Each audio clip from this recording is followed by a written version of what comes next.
Hello friends, my name is Jess and welcome back to my channel, Books Past Bedtime.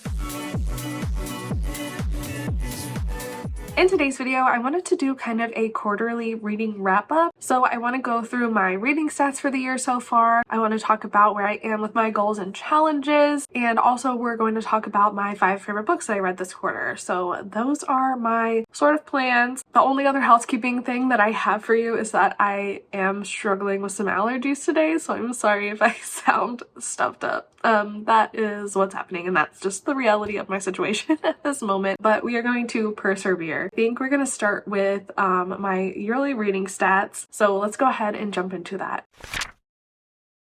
2025 has been a pretty good reading year so far this year. I have managed to read 47 books up to this point, which is awesome. It is slightly behind my reading goal of 200 for the year, but only 3 behind. So I feel like that's definitely doable. I can definitely catch up on that. And I think it was just because I had kind of a slow start to the year. But as long as I continue the momentum I had in March, it will be good. It will be fine. Breaking that down a little bit further, I did read 16 books in January. I read 13 in February and 18 in March.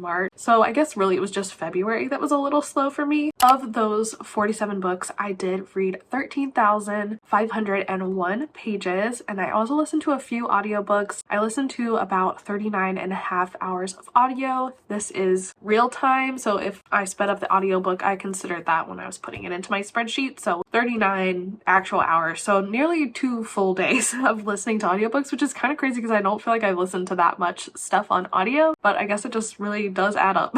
I have also reread 5 books and I have acquired 18, and if you missed my book haul, I did that earlier in the month, and I don't think I've acquired any books since I did that book haul, so that's up to date with everything that I've hauled so far in 2025 if you're interested. Let's go ahead and look at the ratings of the books that I have read. I have an average rating for the quarter of a 4.0, which is amazing. That's probably the highest it has ever been. I am having the best quality reading year so far this year, which is amazing, and I feel like that's probably because I've really niched down not only my channel and my content, but also my reading into what I am truly interested in, which are queer romance books, and that's pretty much exclusively what I'm reading. Reading a lot of queer fantasies, a lot of queer historicals, and a lot of queer contemporary romances, and that's historically what I've always loved and rated highest, and just focusing on those books and kind of building my content around what I want to read has just really been helping increase the quality of the things that I'm reading and increase my enjoyment of the things I'm reading, which just makes me so happy. I have read so many good books so far this year, and I'm just so happy about that. So yeah, an average rating of a 4.0. I did end up DNFing 2 books this year. They were both actually in March. One I counted and rated 1 star, and one I didn't rate. Breaking down my ratings a little bit farther, there were 2 books this year that I did rate 1 star. I did not rate anything 1.5 stars. There was 1 book I gave 2 stars, 3 books I gave 2.5 stars, 3 books I've given 3 stars, 6 books I've given 3.5 stars to, 10 books I've given 4 stars to, 2 books I've given 4.5 stars, and 19 books that I have given 5 stars to, which is actually insane. That my 5-star books is my highest category of reads this year. I feel like also I'm not a super easy rater. I just feel like I'm reading stuff that I love, so that is amazing, and I'm so happy about that. And I also have 1 book that I didn't rate, which I mentioned earlier. Looking at the genre of books that I've read, now if you've been following along in my monthly wrap-ups, I did say last month that I was going to go through and change how I categorized the books that I was reading. Before I did that, this was basically 40 romance books and a sprinkle of other things, so I thought it would be more interesting to categorize them as their subgenre instead of being romance. So I did go through and categorize fantasy romances as fantasy with a subgenre of romance instead of the other way around, as well as my historical and contemporaries. And then the books that I left as strictly romance books are mostly the things that I've read on KU that are Omegaverse and just smut. That is kind of what my genre categories mean now. Just if you were looking at this this doesn't make sense, you just only read romance. That's how I've kind of swapped it around. Just what looks like I read more variety of things. Alright, that being said, I have read 11 contemporary books this year. I have read 5 fantasy and 6 historical. I have read 1 horror, 1 magical realism book, 1 mystery, 1 nonfiction, 19 romance books, and 2 sci-fi books. In terms of what format I'm reading my books in, I have read 2 graphic novels, I have read 42 novels, and 3 novellas. Not a ton of variety here, a little bit. I do think this chart is interesting in terms of like author status, whether I've read them before or have not. It's pretty much half and half of authors that I've read before and authors that are new to me, because authors that are new to me and debut authors I obviously haven't read before. So I think that that is super interesting. It's basically like a quarter debut authors, a quarter new to me, and then half I've read before. I think that's interesting. I'm not trying to do anything with that it came out that way is just fascinating to me. Looking at how I read all of these books, ebooks continue to dominate. That doesn't really surprise me. That is pretty typical for me just because of the way most romance books come. They tend to come in ebook format on Kindle Unlimited, at least the ones I read. I have listened to 3 books solely on audio. I've read 22 ebooks, 13 physical books, and 9 books I've read combination physical and audio. In terms of publication type, this is another one that is interesting and definitely different for me this year. In years prior, I've read a ton more self-published things, but since I'm focusing on reading my shelves this year with my TBR Takedown series, it's definitely skewing more half and half because most of the books that I own are traditionally published. So I have read 4 books by indie or small publishers. I've read 21 books that are self-published and 22 that are traditionally published. I don't know, I think that's super interesting. I'm proud of myself for reading more from my shelves this year, and I'm really enjoying that TBR Takedown project. So if you haven't checked that out, definitely go ahead and do that. I will leave those linked in the cards up above. The audience for the books that I read probably isn't very shocking. I mostly read adult over here. I have had a few YA and middle grades sprinkled in here and there, mostly again from my TBR Takedown challenges and books that I've owned previous. They are just not ones that I typically reach for, so they end up sitting on my shelves. And my reading has definitely shifted in the last couple of years to skew more adult than it did even maybe 4 or 5 years ago when I started acquiring a lot of the books that are on my shelves. Of the 47 books I've read this year, 34 have been adult, 1 was new adult, 9 were YA, and 3 were middle grade. In terms of the source of the books that I've read, the largest chunk comes from Kindle Unlimited at 22 books. I have also gotten 3 books from Audible, 3 books from a book box, 11 books from a bookstore. These are my own TBR books. I probably should change the label on this because they're really just owned books, purchased books. I might actually start tracking like if I got them this year or previous years, but that's for future just to worry about. We're not doing that right now. 3 books I borrowed, most likely from my roommate Gabby. I did read 1 book that I was gifted. I don't know what that is, to be honest with you. What did I read that was gifted? I don't get gifted very many books, so I don't know if it was like gifted by a friend or what. Anyway, like I mentioned, 22 from Kindle Unlimited, 3 I got from the library, just from my Libby app, most likely. And then 1 book I read off NetGalley. And hopefully next quarter this will be higher because I do need to focus on the books that I have on NetGalley. I also do track the diversity of the books that I read. As you'll know if you watch my wrap-ups, nearly all the books that I've read this quarter have been LGBTQIA in some way. 42, in fact, of the 47. 25 of them were known voices, and 13 of them were racially diverse, intersectional in some way. I also wanted to show you guys my cover color chart. I do track the color of the covers on my books. I do think it's interesting that I most often read blue, purple, and black books, which are all kind of similar colors. And I wonder if that is a me preference or if that is those books are most commonly published, like books with blue, purple, and black covers are most commonly published right now. I wonder if that's like some kind of publishing trend that I don't know about, or if that is something that I am personally drawn to. I don't know. Does anyone else track this? I'd be really interested to know if anyone else has had this experience or like even thinks about it. Maybe I'm just weird that I care, but I do think it's interesting, and I have pretty much read nearly every color of the rainbow, it looks like. So I don't know, I just think that graph is fun. All right, those are all my reading stats. I do have like 3 little superlatives that are kind of reading stats that I also wanted to share. So my spreadsheet does track how often I read certain authors as well, and 3 authors that I've read the most from this year are Lily Mayne, Ashley Herring Blake, and Misha Horn, and I read 3 books from each of these authors this year. Misha Horn mostly just because I read the Beast and the Brat duet, or the Brat and the Beast duet. There were 3 books in that. And then I have finished reading Ashley Herring Blake's backlist, and Lily Mayne is my comfort author, and I did comfort rereads from her.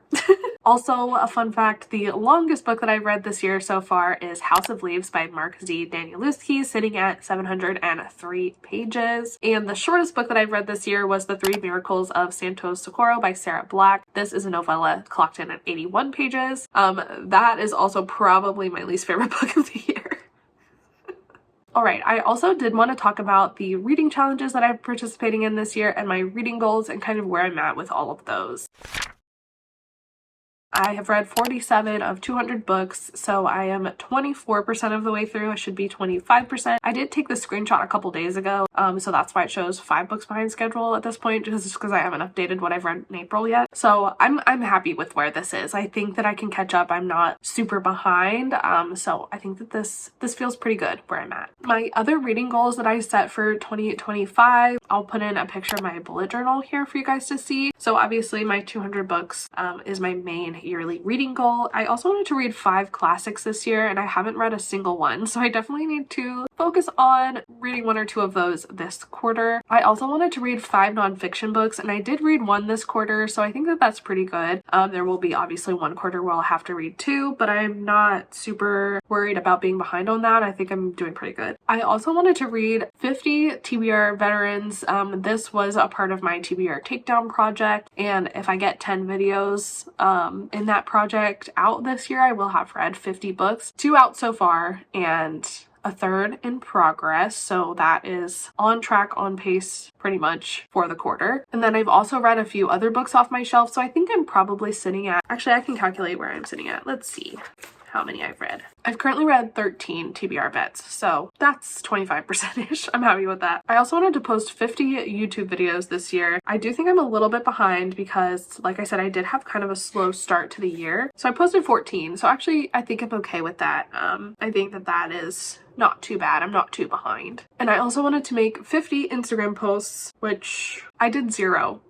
In the first quarter, so I really need to focus on that, and I have been. I've actually already posted I think 3 things on Instagram so far in April, so I am starting this goal and I'm so proud of myself for starting it. Those are my little like personal reading goals, and then I'm also participating in a couple of reading challenges. I do talk about the Buzz Wordathon and the Buzz cover challenge every wrap up and like reset that I do. I am 1 prompt behind in the buzzword reading challenge right now, and I am caught up in the buzzword cover challenge. I have completed January, February, and March for the cover challenge, and just January and February for the buzzword challenge, so I need to catch up on that one, but overall pretty happy with my progress. I've also been doing the A to Z challenge, basically just to read a book that starts with each letter of the alphabet. I'm also really strict with this. If the book starts with an article, doesn't count, like A and the, don't count those. It has to be a word that starts with that letter, and I'm doing excellent on this. I have completed 16 of 26 prompts, so I'm 62% of the way through, way ahead. We'll nearly probably complete this before halfway through the year, so very happy about that. I'm also participating in the Around the Year in 52 Books reading challenge. I think this originated over on Goodreads maybe, and I've literally been doing it for like 10 years. It's my favorite reading challenge. I don't know why, I just love it. I love the prompts and I just think it's really fun. I've completed 26 of 52 prompts so far this year, so I'm 50% of the way through that reading challenge, also way ahead. There's also bonus prompts this year because I think it's probably the 10th year they've been doing it or something. I've completed 70% of those bonus prompts also, which is great. I'm doing awesome. I have also been participating in the Swifty Bookworm 2025 challenge with my roommate Gabby and our other friend Izzy. This is just kind of a fun, simple, kind of basic reading challenge. I've already completed 17 of the 25 prompts, 68% of the way through. I'm on track to complete all 3 of these challenges before the halfway point in the year, so we'll see if I am able to do that. But also kind of on the back burner, I have the Pop Sugar challenge and the Book Riot Read Harder challenge and like a couple others, but I haven't really been keeping up with those, so I might go back once I finish these 3 and work on those. That's kind of my plan moving forward, but as of right now, doing great on my reading challenges for the year. Alright, so those are my reading challenges, my stats. I also wanted to share my top 5 favorite books of the year so far with you guys, just so you know which ones I most recommend from the last 3 months. The first book I'm going to talk about is Last Night at the Telegraph Club by Melinda Lo. In this book, we're following our main character, Lily. Lily lives in San Francisco in Chinatown in 1954 at the start of the Red Scare in the US. So this is really not a great time to be a Chinese immigrant from a Chinese immigrant family in the US at this time, and it's definitely not a good time for Lily to discover she's queer and start having a romance with her classmate, Kat. You can't really help these things a lot of times, and so this ends up being a beautiful story of self-discovery and also sort of a tragic story of Lily finding her place in the world, finding her place in her family, dealing with all these scary political things that are happening, and how this creates such a difficult backdrop for her romance and self-discovery to happen. And while this is a difficult read at times, and it deals with a lot of hard-hitting topics, it's also just such a beautiful story. It is so well written. Lily and Kath's characters are so fully, immaculately rendered. I loved them so much and was rooting for them so hard. This is really a top tier YA coming of age queer romance. It is so beautiful and lovely, and people have been screaming about this book since it came out, and I'm so glad that I finally read it this year. Definitely a top favorite. Beautiful writing, beautiful storytelling, still poignant and relevant to our world and what's going on today, and also just a beautiful romance that does end on kind of like a happy, sad, sweet ending that really fit and felt right for this book and these characters. I really loved this one. It is definitely recommended reading in my opinion. Another favorite from this quarter is A Gentleman's Gentleman by TJ Alexander. This is the one I read most recently, and it's just so much fun. It is a queer Regency romance. It follows our main character, Christopher. Christopher is an earl. There's kind of some secrecy in how he inherited the earldom as a trans man in Regency era England. And so we're kind of not quite sure how he got that. That's kind of part of his lore, part of his secrecy. His father did write a will that says Christopher must marry by the time he's 25 if he wants to keep his title and his inheritance. And so Christopher has to go to London for the season to find a way. But Christopher is very reclusive. He's kind of an oddball. He's not really ever been out in society. And so in order to keep up appearances and to make himself seem more normal, he has to hire a valet, escort him to be with him in London. He hires James Harding. James Harding is a very infuriating man to Christopher because he is very attractive. He's very like by the book to the letter, where Christopher is very like relaxed, chill, no rules kind of person, and also he does not want James to actually do his job as his valet and dress him. James is very dedicated to his job, and so this is frustrating to James in turn. But there is something about the two where they're just really drawn to each other and they feel like they can trust each other, and they form this camaraderie, this friendship that develops into a bit of a romance. Obviously this romance is ill-advised. Two men can't be together in Regency era England, and they're both hiding secrets from each other. Plus there's this pesky issue of Christopher having to marry a woman to keep his title and inheritance. This is kind of where the conflict of the book comes in. I loved it. This is such a good read. It is so well written. It is so funny. I loved the characters so much. I do think the best part about this book is that it was just so campy and hilarious. I was laughing out loud reading it. Like Christopher's inner dialogue and also his like outer dialogue is just so funny. He is hilarious. There were so many like witty quips throughout this book that I was just having such a fun time reading it. And I also loved the way that Christopher and James like fell for each other. Their romance is kind of ridiculous and stupid, but it's also so sweet and so touching and so lovely. And I loved that these two people, like the way they found each other and had each other to trust and to be there like for each other. I don't know, it was so sweet and cute. I loved this book so much. It was such an easy 5-star read and so fun and just like the perfect Regency queer romance for spring. I loved it. There's nothing bad I can say about this book. So good. Another recent favorite is Inkblood Sister Scribe. Love this as well. This one is very different from what I typically read, but it's also not. Like, it's also perfectly in line with my tastes. It's just not something that I thought was going to be perfectly in line with my tastes, I think, but it's so good. This book follows 3 main characters, 2 estranged sisters, and another guy. Basically, in this world, there's magic. Joanna can hear magic, but not do it. Esther is immune to magic, and Nicholas can make magic. These 3 characters are kind of thrown together because someone is out to get all of them, because there is someone that wants to take all the magic for themselves, control it so that they have all of the power. Of course, Esther, Joanna, and Nicholas don't want this to happen. Also, they're being exploited by this person that wants to have the power, and so they have to figure out, like, 1, what the hell hell is going on, why they're connected, like why this person is chasing after them, and exactly what's going on, what the parameters of this magic world are, because they've all kind of been kept in the dark. They all only know pieces of the puzzle. And so this turns into like a lovely bookish cozy fantasy, but also just really like high stakes mystery also at the same time going on. And the characters are so rich and well developed and lovely, and I just loved all three of our main characters and their interactions. In this story, I think my favorite part of it was just how